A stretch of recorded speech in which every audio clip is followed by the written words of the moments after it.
नमस्कार दोस्तों, मैं एडवोकेट आरती आपका चैनल पर स्वागत करती हूँ। आई होप आप सब लोग बहुत अच्छे होंगे।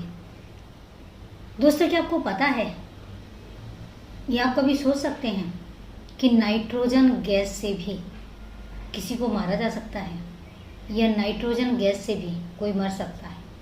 जी हाँ, नाइट्रोजन गैस से भी किसी को मारा जा सकता है और ऐसा हुआ है। और नाइट्रोजन गैस से ही किसी का कत्ल हुआ है। एक कत्ल नहीं, दो कत्ल हुए हैं। जब खुलासा होता है तो पुलिस भी भौचक्की रह जाती है और जो भी सुनता है वो भी शॉक्ड हो जाता है एक बार के लिए। तो चलो दोस्तों, आज शुरू करते हैं वारदात शुरू करूं उससे पहले यही कहूँगी कि परिवार को बड़ा करना है तो प्लीज़ सहयोग ज़रूर करें। चैनल को ज़्यादा से ज़्यादा सब्सक्राइब करें और इसके साथ ही बेल आइकन ज़रूर प्रेस करें। इससे फर्दर नोटिफिकेशन आप तक आसानी से पहुंच जाएगा।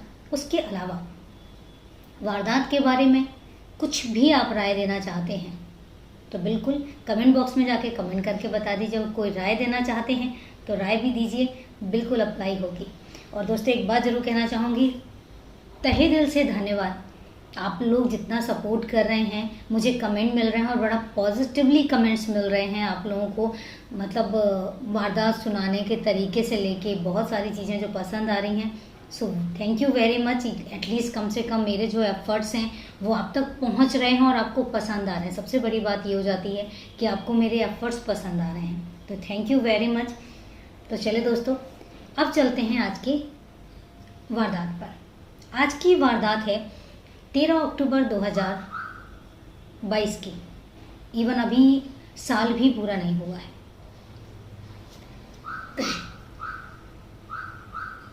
ये वारदात जो है ये भटिंडा और पटियाला दो शहरों से ही रिलेटेड है। और ये जो वारदात है ये रिलेटेड है नाइट्रोजन गैस से।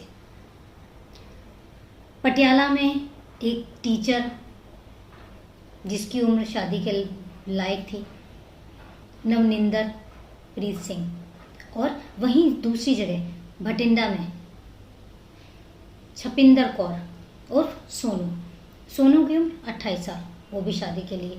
दोनों मतलब यहाँ पे सोनू के पेरेंट्स जो है वो लड़का देख रहे थे, यहाँ पे नवनिंदर के जो पेरेंट्स हैं वो भी लड़की देख रहे थे। दोनों की बातचीत होती है और शादी तय हो जाती है, सगाई हो जाती है।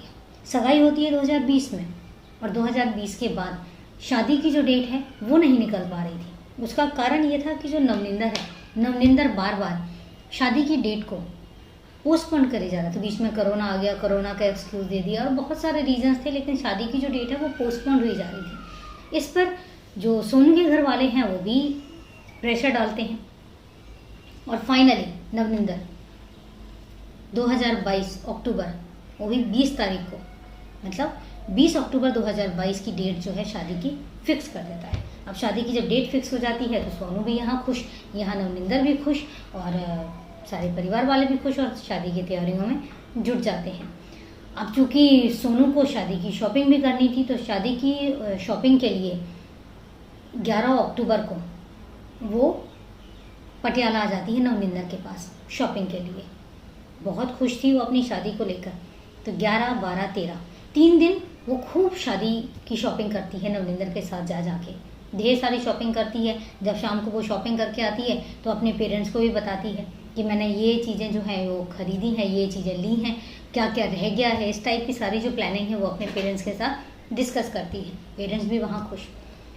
अब 11-12 को तो उनकी बात होती है अपनी बेटी से, लेकिन 13 तारीख को उनकी बात नहीं होती।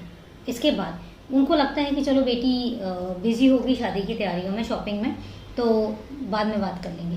जब 13 तारीख को शाम को वो फ़ोन करते हैं तो जो सोनू है, सोनू का फ़ोन पिक नहीं होता। उनको लगता है कि हो सकता है जो बेटी है वो बिज़ी हो गई होगी तैयारियों में, शॉपिंग में, हो सकता है लेट हो गई, इस वजह से फ़ोन ना कर पाई हो। कोई बात नहीं, वेट कर लेते हैं। लेकिन 13 तारीख को सोनू का फ़ोन नहीं आता। 14 को जब वो फ़ोन करते हैं सोनू को तो सोनू का फ़ोन स्विच ऑफ जाता है। अब उनको टेंशन होने लग जाती है कि ऐसा कभी हुआ नहीं है 2 दिन में कि वो दिन में कम से कम 2-2, 3-3 बार फ़ोन करके बताती थी और 13 तारीख को कोई फ़ोन नहीं आया। 14 को जब सोनू का फ़ोन स्विच ऑफ जाता है तो फिर वो क्या करते हैं, नवनिंदर को फ़ोन लगाते हैं नवनिंदर को फ़ोन लगा के पूछते हैं कि कल से सोनू से बात नहीं हो पा रही है और सोनू से बात करवा दो।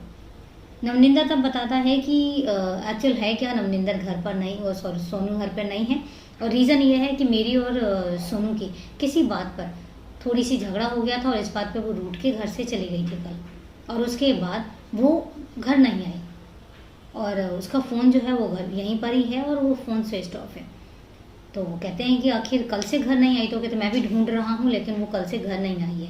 इतना सुनना था घर वाले बहुत बेचैन हो जाते हैं, परेशान हो जाते हैं और वो फटाफट भटिंडा से पटियाला पहुँच जाते हैं। पटियाला पहुँचते हैं, घर वालों से पूछते हैं तो नवनिंदर फिर वही बात बताता है कि हम दोनों का झगड़ा हुआ और हम दोनों के झगड़े के बाद वो नाराज़ होकर घर से चली गई और उसके बाद उसका पता नहीं और मैं कल से ढूंढ रहा हूँ। अब वो कहते हैं, घर वाले कहते हैं कि तुमने पुलिस में कंप्लेन नहीं करी, कल से वो घर से गायब है और घर नहीं आई है और तुमने पुलिस में इन्फॉर्मेशन नहीं दी।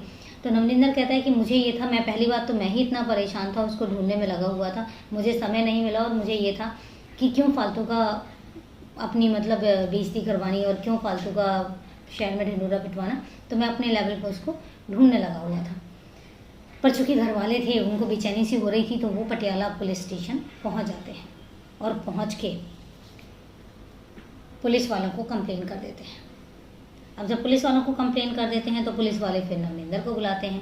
नवनिंदर से जब पूछा जाता है तो नवनिंदर वही बात बताता है कि मेरा 13 तारीख को झगड़ा हुआ, 13 तारीख को झगड़ा होने के बाद वो मुझसे नाराज़ होके चली गई। कहीं ना कहीं पुलिस वालों को जो है नवनिंदर पर शक हो रहा था। तो जब शक हो रहा था तो उन्होंने क्या किया, उन्होंने अब डिसाइड किया कि कैसे पता किया जाए। तो उन्होंने नवनिंदर के बारे में इंफॉर्मेशन निकालनी शुरू करी, उसके बारे में टटोलना शुरू किया कि आखिर क्या है और क्यों है, क्योंकि यहाँ पर सारी बातें पता लग रही थी कि कहीं इनकी जो है वो ज़बरदस्ती शादी तो नहीं हो रही है। पर ये भी नहीं था क्योंकि पेरेंट्स कहते सोनू बहुत खुश थी, इधर नवनिंदर कहता कि मैं बहुत खुश था शादी को लेकर। तो वो साइलेंटली जो है नवनिंदर की डिटेल्स निकलवाते हैं। जब डिटेल्स निकलवाते हैं तो एक बात पता चलती है कि नवनिंदर जो है वो ऑलरेडी शादीशुदा था और शादीशुदा मतलब एक सुखवीर नाम की लड़की के साथ उसकी शादी हुई थी और अभी 20 अक्टूबर को उसकी शादी होनी थी और 19 सितंबर, सिर्फ 1 महीना भी नहीं पूरा हुआ था अभी, और उसकी वाइफ की डेथ हुई है। तो उनको लगा कि चलो हो जाता है कि घर वालों को पता हो, सोनू के घर वालों को ये बात पता हो कि हाँ भाई जो लड़का है वो मैरिड है और उसके बाद भी लड़का अच्छा खासा है, तो उन्होंने उसकी शादी कर दी। इसके बाद जब दूसरी बात पता लगती है कि सिर्फ 1 ही महीना हुआ है और वो भी 1 महीना भी कंप्लीट नहीं हुआ क्योंकि वो तो 14 तारीख थी और 19 सितंबर को उसकी वाइफ की डेथ हुई थी। तो भी उनको थोड़ा सा खटपटा तो लगता है पर शॉक्ड नहीं होते कि चलो हो सकता है शायद कि चलो 19 को मतलब डेथ हुई है, उसके बाद लड़का अच्छा मिल गया, उनको भी रिश्ता अच्छा लग गया और शादी फिक्स हो गई। लेकिन उनको एक चीज़ बहुत चौंकाती है कि अगर 19 सितंबर को उसकी वाइफ की डेथ हुई है, इसका मतलब कि जब उसकी सगाई हुई है 2020 में, तब तो उसकी वाइफ थी और वो जिंदा थी, तो फिर उसने सगाई कैसे की। यहाँ से जो है वो डाउट नवनिंदर पर चला जाता है और वो नवनिंदर को पुलिस कस्टडी में ले लेते हैं और उसके बाद कोर्ट से कस्टडी की डिमांड करते हैं और उनको 6 दिन की रिमांड में मिल जाती है। उसके बाद वो नवनिंदर से पूछना शुरू करते हैं।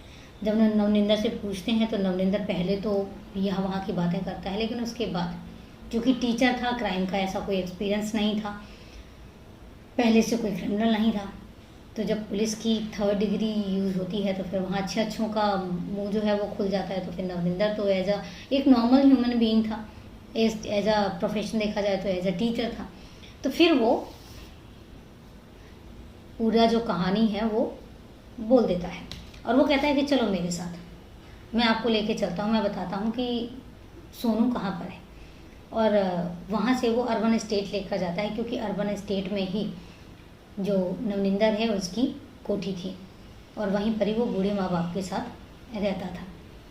वहाँ लेकर जाता है, वहाँ के बाद वो अपने बेडरूम में लेकर जाता है और बेडरूम में देखता है, बेडरूम में उसका एक बेड लगा होता है, बेड के साथ ही सोफ़ा लगा होता है, वो कहता है कि सोफ़े को हटाइए, सोफ़े को हटाया जाता है। सोफ़े के नीचे एक कारपेट बिछा हुआ था, तो वहाँ पर वो कहता है कारपेट को हटाइए। जब कारपेट को हटाया जाता है तो देख के लगता है कि कोई ऐसी चीज़ है जो अभी यहाँ पे जो फर्श है अभी बनाया गया है रिसेंटली, इसको ज़्यादा टाइम नहीं हुआ है।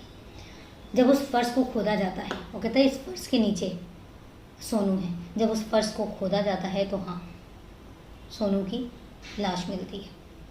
लाश को पुलिस कब्जे में लेके और पोस्टमार्टम के लिए भेज देती है, और इसके बाद नवनिंदर को ले आती है पुलिस स्टेशन।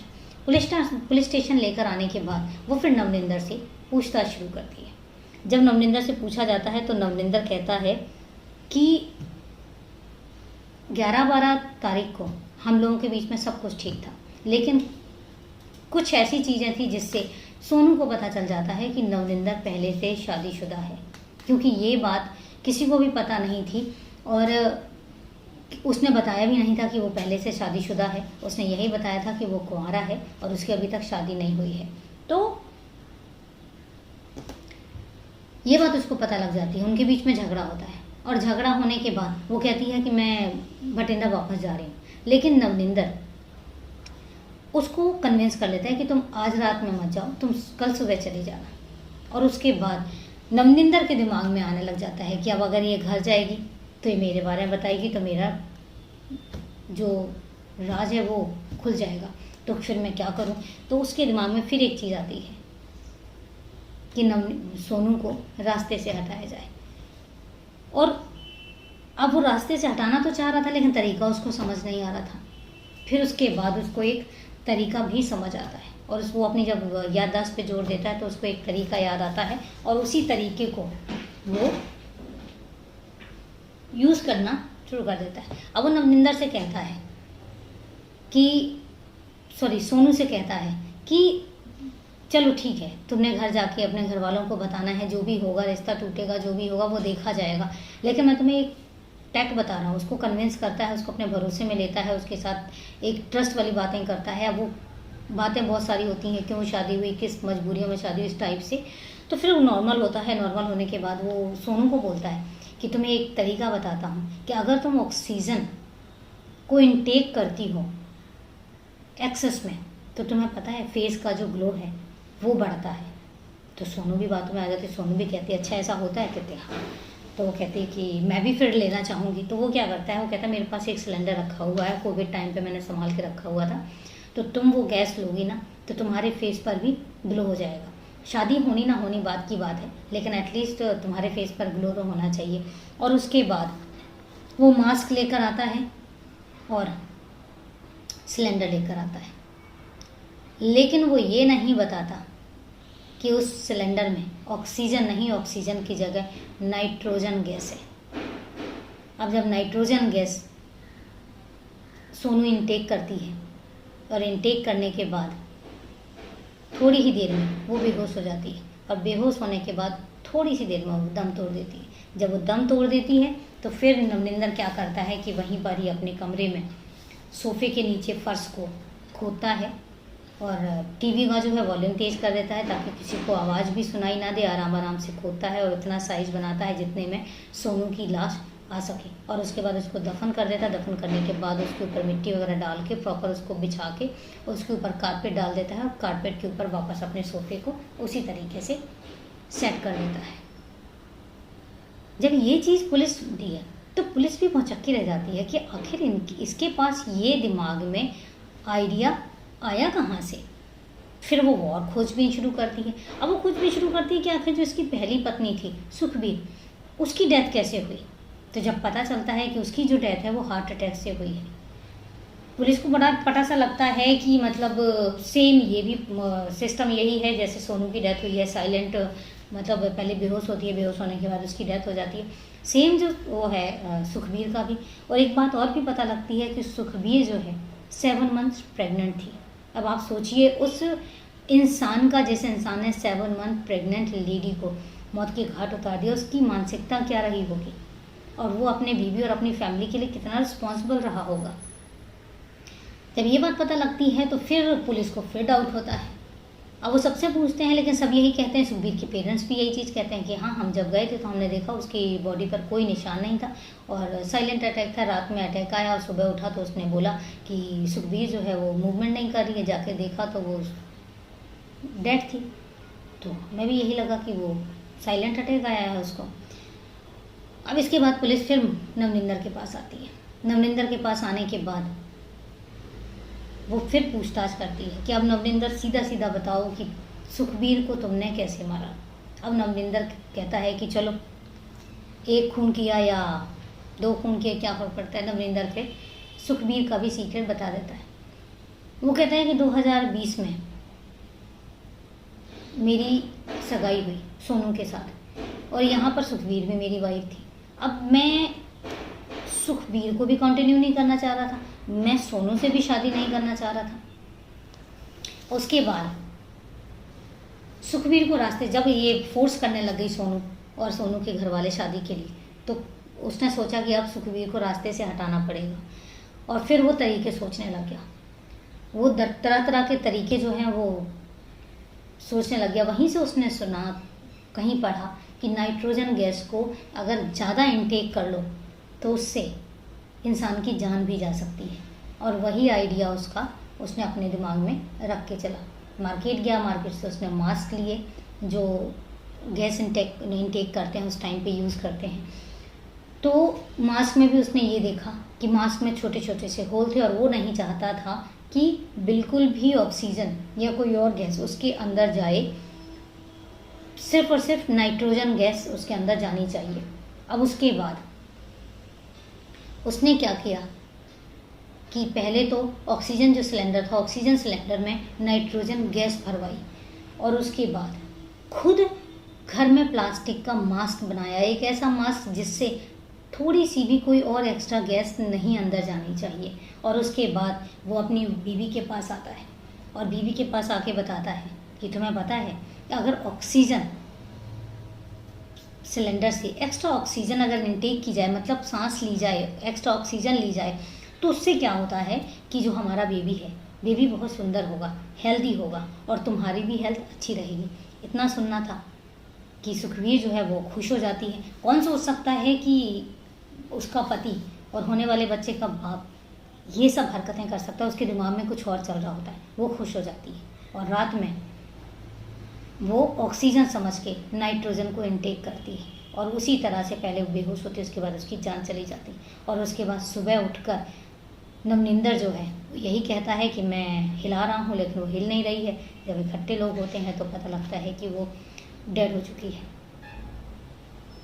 जब पुलिस वालों को ये चीज़ पता लगती है तो वो उसकी मानसिकता को सोच के इतने हैरान होते हैं। और उसके बाद फिर नवनिंदर कुछ और बातें भी बताता है। वो बताता है कि वो किसी काम से श्री गंगानगर गया था 2020 में और वहीं पर ही उसकी सोनू से मुलाकात होती है। और जब सोनू से मुलाकात होती है तो उसके बाद वो घर वालों से रिश्ते की बात चलाता है और वहीं से उसकी सगाई होती है। लेकिन इतना ही नहीं, एक और भी बात पता लगती है कि वो पहली बात तो वो सोनू से शादी नहीं करना चाह रहा था, दूसरी वो सुखबीर के साथ भी नहीं रहना चाह रहा था। एक और बात पता लगती है कि उसकी तीसरी बीवी भी है, उसने तीसरी शादी कर रखी है। और जो उसकी दूसरी बीवी है, तीसरी तो होने जा रही थी, सॉरी, जो दूसरी बीवी है, दूसरी बीवी को उसने कहीं दूसरे शहर में, मुझे नाम नहीं याद आ रहा है, दूसरे शहर में उसने रेंट पर उसको घर दिलाया हुआ था।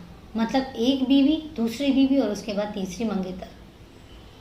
ताज्जुब की बात है, मतलब लोग जब ये नवनिंदर ये बात बताता है तो पुलिस वालों के भी पैरों तले ज़मीन खिसक जाती है कि क्या मानसिकता है और क्या सोच है।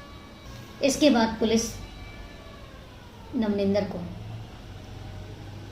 केस फाइल करती है और जो केस है वो कोर्ट में पेश कर देती है। अभी केस जो है वो कोर्ट के अंदर है, देखते हैं क्या फैसला आता है। ऐसे ऐसे सोच के भी लोग हैं, ऐसी ऐसी मानसिकता के भी लोग हैं कि उनके दिमाग में कितना फितूर और कितनी दरिंदगी घुसी हुई होती है कि वो एक चीज़ से छुटकारा पाने के लिए किस लेवल तक जा सकते हैं। हैरानी होती है कि मतलब कैसे कैसे सोच लोगों का, मैं क्या ही बोलूँ। कई बार तो मतलब साइलेंट हो जाती हूँ ये सोचकर कि मतलब कैसे कैसे लोग हैं और कैसी कैसी मानसिकता है लोगों की, और क्या क्या दिमाग में लेकर चलते हैं। बेटर ये होता कि सबको क्लियर कर देता, और बेटर ये होता कि किसी एक के साथ ज़िंदगी बिता लेता। वो तो रहे नहीं, ये भी ज़िंदगी ताउम्र जेल में, इसके अलावा कोई ऑप्शन नहीं। तो ये थी पूरी वारदात। अब वारदात ख़त्म करूँ उससे पहले पहली बात तो कल के सवाल का। कल मैंने सवाल किया था कि भारत का दूसरा नागरिक किसको कहा जाता है। तो बहुत सिंपल सा आंसर है, जो भारत के उपराष्ट्रपति हैं उनको भारत का दूसरा नागरिक कहा जाता है। ये था जवाब। अब बात आती है आज के सवाल की, और आज का सवाल है, ऐसा कौन सा जीव है जो आँख खोल कर सोता है। सर्च कीजिए और जवाब मुझे कमेंट बॉक्स में ज़रूर दीजिएगा, मैं आपके जवाब का इंतज़ार करूँगी। तो चलिए दोस्तों, मिलते हैं फिर कल एक नई वारदात के साथ। तब तक के लिए नमस्कार, जय हिंद।